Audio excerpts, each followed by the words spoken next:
Hey, do you ever wonder how these things work? I know that I did. For the longest time I was using this phone and I had no clue what was going on. We use them to talk across the world, across the city, across the state, even in the same room together now. In order to better understand this, I'm going to talk to you today about the history of the cell phone and what's going on exactly when you hit send. What exactly is going on when you hit send? In Robert Keith's The Cell Phone Timeline, he discusses the history of the cell phone and what led to where we are today. So in the 1920s, the Detroit Police Department were the first ones to install mobile radios in their phone. These radios only operated on one frequency and only on 25 channels.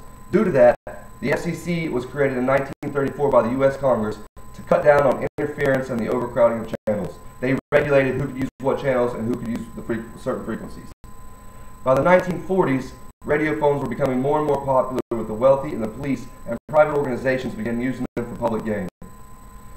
Then in 1949, the FCC authorizes widespread use of separate radio channels, creating the first link between telephone and radio, as opposed to radio and radio. By 1956, we had our first car phones. Between 1956 and 1988, there were numerous upgrades to the phone. From self-dialing, which meant that you no longer had to have an operator on the other end dialing the phone for you. You could dial it yourself. And the very first portable mobile device, or mobile phone, I apologize. So now we understand the history of the phone, but how exactly does the phone work? Well, I'm going to talk to you a little bit more about that using some information that I pulled off of Marshall Brain, Jeff Tyson, and Julia Layton article, How Cell Phones Work. So before cell phones, we had radio phones. Like I said before, they worked off of one central tower, which meant that every radio phone had to be connected to a car with an antenna that could reach up to 40 or 50 miles.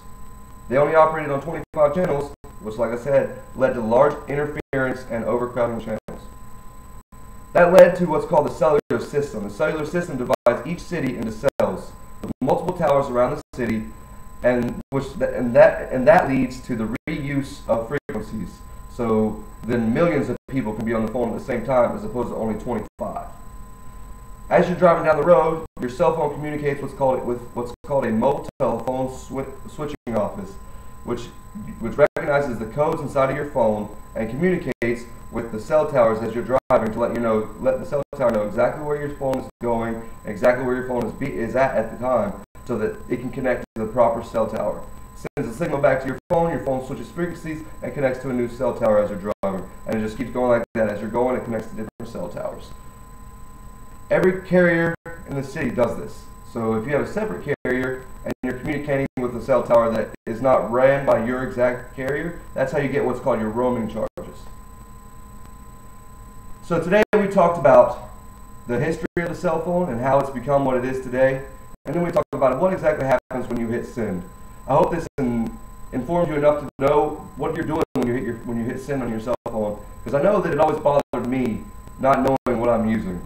I've always felt like I'd like to know what's going on with my stuff, my gear, and my phone is something that I use on a pretty regular basis. It's always good to know exactly what's happening around you. Thank you for your time, and have a great day.